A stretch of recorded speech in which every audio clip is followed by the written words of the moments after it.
اس کے لیے کوئی بھائی اگر تصویر لیا ہو تو وہ اس کو دکھا دے، اور کوئی بھائی لے رہا ہو اور دوسرا بھائی اس کو دیکھے تو اس کو محبت سے سمجھا دے کہ میرے بھائی ہم یہاں اس کام کے لیے نہیں آئے، ہم تو یہاں پر اپنے دین کو سیکھنے کے لیے، اپنی زندگی میں دین کو لانے کے لیے، اللہ کی رضا کو حاصل کرنے کے لیے، ان ساری چیزوں کے لیے آئے ہیں۔ اس لیے کہ اگر خدا نہ خواستہ ہم اپنی تصویریں لیتے رہیں گے، روایت میں یوں آیا ہے کہ تصویر لینا، جہاں تصویر ہے وہاں رحمت کے فرشتے نہیں آتے۔ حضور صلی اللہ علیہ وسلم کے گھر میں اللہ کے نبی کا گھر ہے، اللہ کی قسم اللہ کے نبی سے زیادہ باعظمت اس دنیا میں کوئی ہو ہی نہیں سکتا، ہے ہی نہیں۔ جبرائیل علیہ السلام آ کر رک گئے، کہنے لگے اللہ کے نبی فرمایا جبرائیل آتے کیوں نہیں ہے، کیا بات ہے؟ حضور صلی اللہ علیہ وسلم کہ آپ بار بار جبرائیل سے اصرار کر رہے ہیں کہ جبرائیل آئیے، کیوں آتے نہیں ہیں؟ حضرت جبرائیل علیہ السلام نے کہا یا رسول اللہ، جس گھر میں تصویر ہوتی ہے اور یا جس گھر میں کتا ہوتا ہے اس گھر میں جبرائیل نہیں آتا، رحمت کے فرشتے نہیں آتے۔ ہم اگر اپنے اجتماع میں اللہ کی رحمت کے طالب ہیں اور اللہ کی رحمت کے فرشتوں کو چاہتے ہیں، ہمارے ماحول بنے، اللہ کی رضا کا ماحول بنے اور ساری مجلس کو فرشتے گھیرے ہوئے رہیں اور ہمارے سارے انتظامات اللہ کے فضل و کرم سے پورے ہوتے رہیں، تو پھر میرے بھائی ہمیں اعمال کے ساتھ رہنا پڑے گا۔ اللہ کے نافرمانیوں کے ساتھ رہیں گے تو پھر رحمت کے فرشتوں سے ہم دور ہوتے چلے جائیں گے۔ اللہ رب العزت نے ہمیں حکم دیا ہے ہم پورے دین پر چلیں، اللہ کی طرف سے یہ حکم ہے، اور اللہ نے یہ قرآن میں اعلان فرما دیا الیوم اکملت لکم دینکم واتممت علیکم نعمتی ورضیت لکم الاسلام دینا۔ میں نے اپنی نعمت کو مکمل کر دیا، دین اسلام کو مکمل کر دیا، اس امت کے لیے، قیامت تک کے آنے والے ہر فرد کے لیے، ہر کلمہ گو کے لیے اور بلکہ ہر انسان کے لیے اللہ نے اپنے نبی کے ذریعے سے یہ شریعت کو اتار دیا، اور اللہ نے ہم سب کو پابند بنا دیا کہ تم اگر دنیا کے اندر کامیابی چاہتے ہو اور آخرت کے اندر کامیابی چاہتے ہو، دنیا کے اندر اللہ کی رضا چاہتے ہو، اللہ کی مدد چاہتے ہو اور آخرت کے اندر اللہ کا فضل جنت چاہتے ہو، تو پھر ہمیں ہر حال میں مکمل دین پر اپنے آپ کو چلانا پڑے گا، مکمل دین پر۔ یہ بات غلط ہے جس سے جتنا ہو سکے کر لو، ایسا ہرگز نہیں ہے۔ پورا دین دیا گیا، پورا دین سمجھایا گیا، پوری بات بتائی گئی، پورے دین پر چلنا ہر ایمان والے پر ضروری ہے۔ کوئی ایسی بات اللہ کی طرف سے ہم پر نہیں نافذ کی گئی جو ہم نہیں کر سکتے۔ بالکل قرآن میں اللہ نے فرما دیا کہ ہم نے جو دین بھیجا ہے یہ ایسا وسیع ہے اور ایسا عام ہے، ہر آدمی عافیت سے، سہولت سے، آسانی سے کر سکتا ہے۔ لا یکلف اللہ نفسا الا وسعها، اللہ اپنے پاک کلام میں فرما رہے ہیں، اور اللہ کی قسم اللہ کی بات سچ اور حق ہے، ہم کسی انسان کو اس کی طاقت سے زیادہ کام نہیں دیتے۔ اللہ نے جو کام ان کو دیا ہے ہم اس کو کر سکتے ہیں، اس لیے اللہ نے ہم کو دیا ہے کام۔ یہ جو شریعت ہے اور یہ جو اللہ نے اپنے نبی کے ذریعے سے دین ہم پر اتارا ہے، یہ پورا دین ہماری زندگی کے اندر آ جائے، پورا دین، اور حلال ہماری زندگی میں ہو، حرام سے نفرت ہمیں ہو جائے اور غیروں کے طریقوں سے نفرت ہمیں ہو جائے۔ اتنا ہی نہیں کہ صرف آج ہمارے درمیان میں تفریق کر دی گئی، ہمیں یہ بتا دیا گیا یہ فرض ہے یہ کر لو، یہ سنت ہے یہ چھوڑ دو۔ سنت بھی دین کا حصہ ہے، سنت چھوڑو گے دین ناقص ہوگا، دین کامل نہیں ہو سکتا۔ قرآن میں اللہ نے بتا دیا لَقَدْ كَانَ لَكُمْ فِي رَسُولِ اللَّهِ أُسْوَةٌ حَسَنَةٌ لِمَنْ كَانَ يَرْجُو اللَّهَ وَالْيَوْمَ الْآخِرَ، جو اللہ کو اور آخرت کے دن کو چاہتا ہو وہ اس پر ضروری ہے حضور صلی اللہ علیہ وسلم کی مکمل اتباع کرنا، پوری زندگی کی اتباع کرنا۔ نبی کی زندگی، نبی کی ہمارے لیے اسوہ ہے، ہمارے لیے آئیڈیل ہے، ہمارے لیے نمونہ ہے۔ صحابہ نے کوئی تفریق نہیں کی، بلکہ صحابہ کا جذبہ، شوق اور رغبت سنتوں کے معاملے میں ایسا تھا کہ سنتوں کو چھوڑنا ان کے نزدیک آدمی اس کے ایمان کا خطرہ بتایا جاتا تھا کہ پتہ نہیں یہ ایمان والا ہے کہ نہیں، اللہ کے نبی کی بات کو چھوڑ رہا ہے۔ یہ حضور صلی اللہ علیہ وسلم کے عمل سے دور ہو رہا ہے، یہ کیسا ایمان والا؟ اس کے ایمان کا خطرہ بتایا جاتا تھا، اس کا ایمان کا خطرہ سوچا جاتا تھا۔ حقیقت بھی یہی ہے کہ ہم کلمہ پڑھتے ہیں، اگر کوئی صرف لا الہ الا اللہ پڑھ لے اور محمد الرسول اللہ نہ پڑھے، کوئی یہ نہیں کہے گا اس کا کلمہ مکمل ہے۔ ہر آدمی یہ کہے گا کہ کلمہ ناقص ہے، یہ ایمان والا نہیں ہے صرف لا الہ الا اللہ پڑھنے والا۔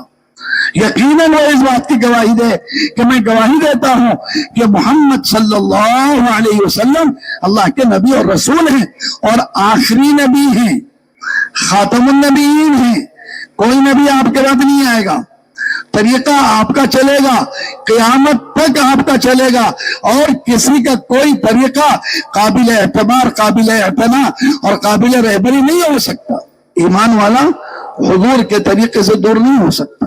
اسی لیے حضور صلی اللہ علیہ وسلم نے بہت ہی ہم سے شفقت، محبت، پیار کے انداز میں سمجھایا، من احیا سنتی فقد احبنی، جو میری سنتوں کو زندہ کرتا ہے۔ جہاں سنتیں لوگوں کی زندگیوں سے نکل رہی ہیں، لوگ رواج پر آ رہے ہیں اور لوگ غیروں کے طریقے پر اپنے آپ کو ڈال رہے ہیں، اور خود اپنے آپ کو نہیں، اپنے گھروں کو، اپنی نسلوں کو اس پر ڈال رہے ہیں، غیروں کے طریقے پر ڈال رہے ہیں۔ ایسے موقع پر حضور صلی اللہ علیہ وسلم اعلان فرما رہے ہیں، اے ایمان والو، جو میری سنت کو زندہ کرے گا وہ مجھ سے محبت کرنے والا ہے۔ من احیا سنتی فقد احبنی ومن احبنی کان معی فی الجنہ، اور جو مجھ سے محبت کرے گا وہ جنت میں میرے ساتھ ہوگا۔ اب بتاؤ، کیا ہم سب یہ نہیں چاہتے کہ ہم اللہ کے نبی کے ساتھ ہو جنت میں؟ ہماری زندگی اس پر ہو، ہماری معاشرت بدل جائے، تبدیل ہو جائے، ہماری معاشرت اسلامی معاشرت بن جائے، مدینہ والی معاشرت بن جائے۔ حضور صلی اللہ علیہ وسلم نے اپنی موجودگی میں صحابہ کی جو معاشرت بنائی تھی وہ معاشرت ہماری ہو جائے، مکمل ایک ایک عمل سنتوں سے بھرا ہوا، گھر کی عورتیں سنتوں پر چل رہی ہیں، بچے سنتوں پر چل رہے ہیں، پورے احکام ہماری زندگی کے اندر مکمل طریقے سے پائے جا رہے ہیں، ہر طریقے سے۔ اس لیے کہ علماء کرام نے فرمایا، جو آدمی مستحبات پہ چلتا ہے وہ سنتوں میں بھی پابند ہوتا ہے، اور جو آدمی سنتوں میں پابند ہوتا ہے وہ فرائض کا بھی پابند ہوتا ہے، اور جو آدمی سنتوں میں پابند نہیں ہوتا اس کی فرائض کبھی بھی چھوٹ سکتی، وہ فرائض سے نکل سکتا ہے، فرائض اس کی زندگی سے نکل جائیں گے، اور یقیناً ایسا ہی حال ہے، ایسا ہی حال۔ امور شریعت کو، اللہ کے احکام کو پوری زندگی میں کبھی بھی ہلکا نہیں کرنا۔ اللہ کا حکم، نبی کی سنت دنیا کی ہر چیز سے قیمتی ہے، یہاں تک کہ میری ذات سے زیادہ قیمتی اللہ کا حکم ہے، یہاں تک کہ میری ذات سے زیادہ قیمتی اللہ کے نبی کی سنت ہے۔ مجھے اس پر چلنا ہے، اس کا اہتمام کرنا ہے۔ میری زندگی، اب میں اس سے کیوں سستی برت رہا ہوں؟ ماحول سے میں کیوں متاثر ہو رہا ہوں؟ لوگوں کو دیکھا دیکھی میری زندگی کے اندر یہ بات کیوں آتی جا رہی ہے، اس کو بھی لے لو، اس کو بھی لے لو، یہ غیروں کا طریقہ ہے، اس کو بھی اپنا لو، یہ فلان کا طریقہ ہے، یہ کھیلنے والے کا طریقہ، یہ ناچنے والے کا طریقہ، اس کو بھی اپنا لو، اس کو بھی اپنا لو۔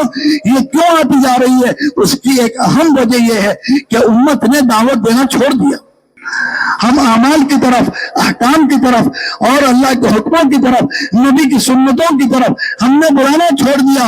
ہمیں یہ بات محسوس ہی نہیں ہو رہی، ہمارا گھر کا بچہ نماز چھوڑ کے سو رہا ہے، میں اس کی کوئی پرواہ نہیں، ہماری گھر کی عورتیں بے دین ہو رہی ہے، ہمیں تو ایسے جان جان کر نکالا جا رہا ہے، نہ کھانے کی سنتوں کا اہتمام، نہ سونے کی سنتوں کا اہتمام، نہ لباس کی سنتوں کا اہتمام، اور نہ کوئی دوسری چیزوں کا اہتمام، ہماری زندگی سے ختم ہوتے جا رہا ہے۔ کیوں؟ ہم نے دعوت دینا چھوڑ دیا۔ اس کے لیے انفرادی دعوت کا ہر فرد اہتمام کرے، ہر آدمی پر لازمی ہے انفرادی دعوت۔ حضور صلی اللہ علیہ وسلم، آپ کی پوری 23 سالہ زندگی انفرادی دعوت سے بھری ہوئی ہے۔ آپ نے کبھی بھی انفرادی دعوت کو ختم نہیں کیا، کبھی بھی آپ نے انفرادی دعوت کو نہیں چھوڑا۔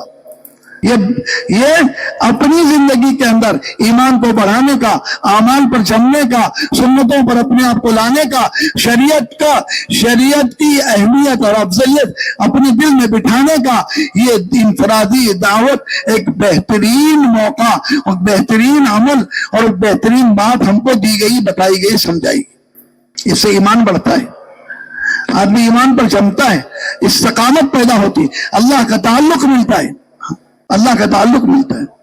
بھائی ہمارے کہنے کے باوجود، یہاں سے آواز آنے کے باوجود لوگ ویڈیو لے رہے ہیں اور پھر آزو بازو والے دیکھ کر خاموش بیٹھے ہیں، تو پھر یہ کیسا داعیوں کا عملہ ہے، یہ کیسے چارما والے ساتھی ہیں، یا آپ کو سمجھ میں ہی نہیں آ رہا۔ اس سے ہمیں اندازہ ہوتا ہے کہ ہماری اپنی انفرادی دعوت چھوٹ گئی، ہم کسی منکر کو دیکھ کر روکنا ختم ہو گیا۔ حدیث پاک میں بتایا گیا، من رأى منکم منکرا فلیغیرہ بیدہ فإن لم یستطع فبلسانہ فإن لم یستطع فبقلبہ وذلک اضعف الایمان۔ جب تم کوئی منکر کو دیکھو، اب مسئلہ یہ کہ آپ کسی کی تصویر لینے کو منکر سمجھتے ہیں کہ نہیں سمجھتے، یہ تو بالکل علی الاعلان بات ہے، دوسرے کی تصویر لینا حرام ہے، ٹھیک ہے۔ اگر علماء آپ کی اپنی تصویر کے لیے کوئی اجازت دے رہے ہوں گے تو وہ تو ابھی تک ہم نے ایسا کوئی مسئلہ نہیں پڑا، ہمارے نظروں سے نہیں گزرا، لیکن تصویر حرام ہے۔ دوسرے کی تصویر ایک آدمی ڈلے سے کھڑے ہو کے لے رہا ہے اور آپ خاموش بیٹھے ہیں، اس کو سمجھا بھی دے رہے ہیں، تو فرمایا اگر آپ ہاتھ سے نہیں روک رہے کسی عمل کو، میں اتنا کہہ رہا ہوں اس کے باوجود بھی لوگ لے رہے ہیں اور کوئی سن نہیں رہا، خاموش بیٹھے، بھائی ان کو سمجھاؤ، ان کو بٹھاؤ، ان کے ہاتھ سے موبائل لے لو اور ڈیلیٹ کرو ان کے فون کو، اور اگر نہیں تو پھر ان کو بولو بھائی آپ حرام کرنے آئے ہیں، اللہ کا عذاب لانے، ہم تو اللہ کی رحمت لانے کے واسطے آئے ہیں، یہاں پر ہم تو یہاں پر اللہ کی رحمت کو لانے کے لیے آئے ہیں، کیا ہم نہیں چاہتے کہ اللہ کی رحمت ہم سب پر آئے؟ اسی لیے بہت احترام سے، ادب سے سامنے والے کو سمجھا کر اس بات کو کریں۔ حدیث پاک میں ہم بتا رہے تھے کہ جو کوئی منکر کو دیکھے ہاتھ سے روک دے، ہاتھ سے نہیں روک سکتا، زبان سے دعوت دے، وہ بھی نہیں کر سکتا، ایمان کا آخری درجہ ہے، دل میں برا سمجھے، آخری درجہ، تو اب ہم کیا اس پر بھی نہیں ہے؟ تو پھر ہم سوچ لیں ہمارے ایمان کی کیا کیفیت ہے، کیا نوعیت ہے، کتنا ہمارے زندگیوں میں، ہمارے دلوں میں ایمان ہے۔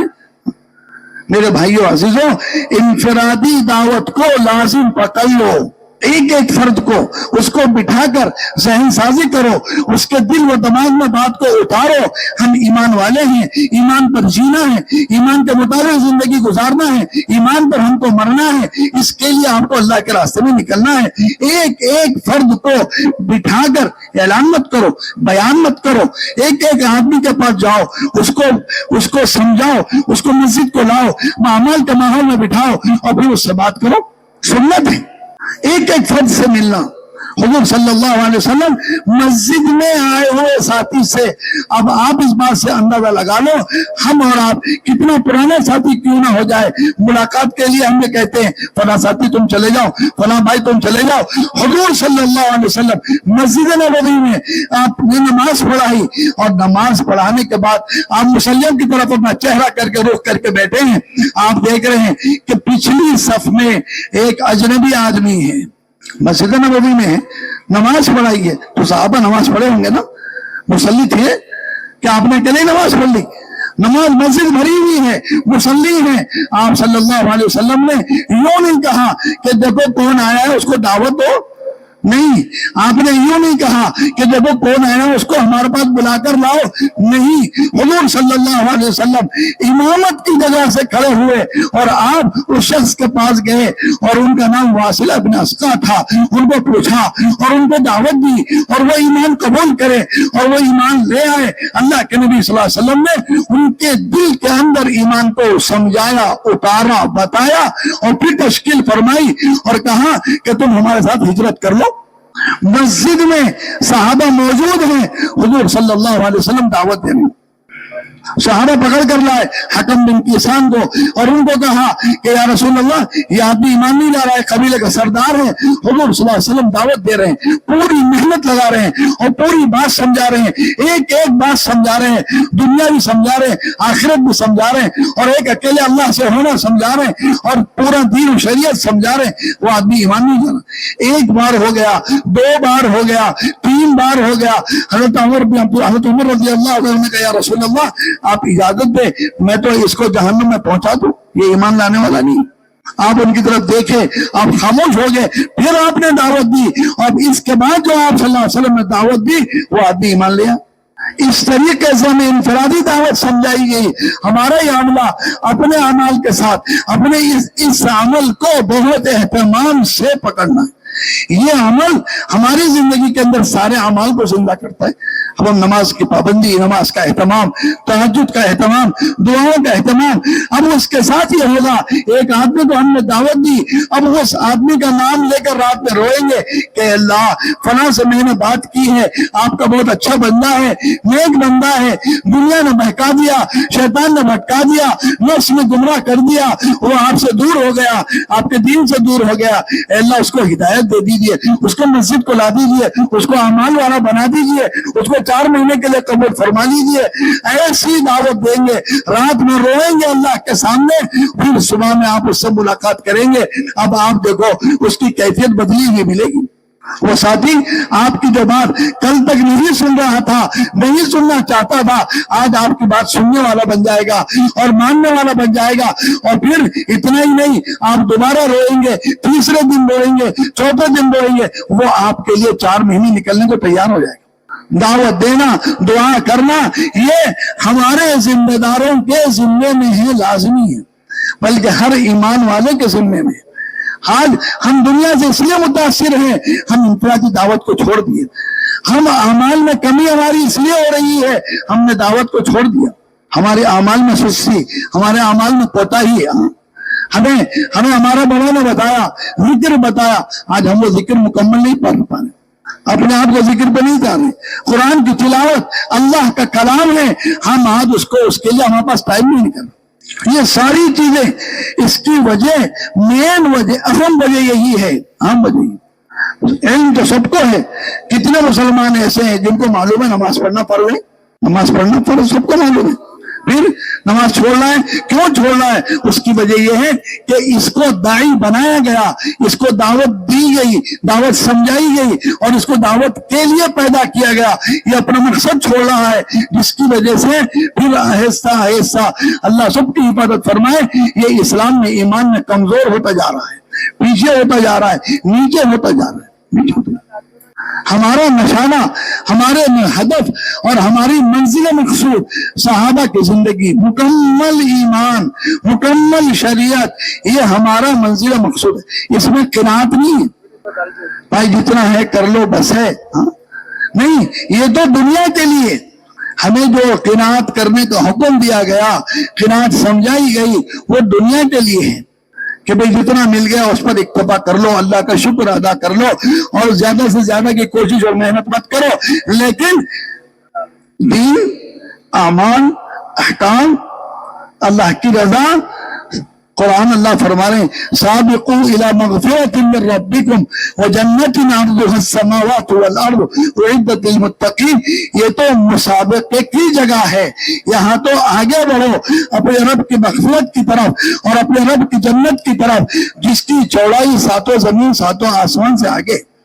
یہاں کوشش کی جگہ. ہر آدمی یہ کوشش کرے کہ میں ہر روز میری زندگی اللہ سے قریب ہو رہی ہو اور دنیا سے دور ہو رہی ہو. ڈرنا مت. دنیا سے دور کا مطلب آپ نہ وقت سے پہلے مریں گے, نہ آپ کی روزی میں 1 دانے بھر کی کمی آئے گی, نہ 1 روپے کی کمی آئے گی. اس سے مت ڈرنا. صحابہ رضی اللہ تعالیٰ عنہ اجمعین اپنی تمام تر قربانیوں کے باوجود ساری زندگی لگا دی, فاتوں کے ساتھ لگا دیا, جو کچھ تھا لگا دیا, اللہ کے قریب ہوتے چلے گئے. تو پھر اللہ رب العزت کی طرف سے ان کو وہ انعامات ملے, ان کو وہ طاقتیں, قوتیں ملی جو پھر کسی سے کہیں سے نہیں مل سکتی تھی. مال بھی ملا, اتنا مال آیا, زکوٰۃ کا مال لے کے تلاش کرے تو زکوٰۃ لینے والا نہیں. مدینہ منورہ کے بیت المال بھرتا جا رہا ہے, اور ہر اس کو 2 دن میں خالی کیا جا رہا, پھر بھر رہا ہے, پھر 2 دن میں خالی کیا جا رہا ہے, پھر بھر رہا ہے. کہاں سے آ رہا ہے؟ یہ تو مقدر ہے. جس کا جو مقدر لکھ کر آیا ہے وہ تو قسم ہے اللہ کی, اس میں کوئی کمی نہیں کر سکتا. مگر آپ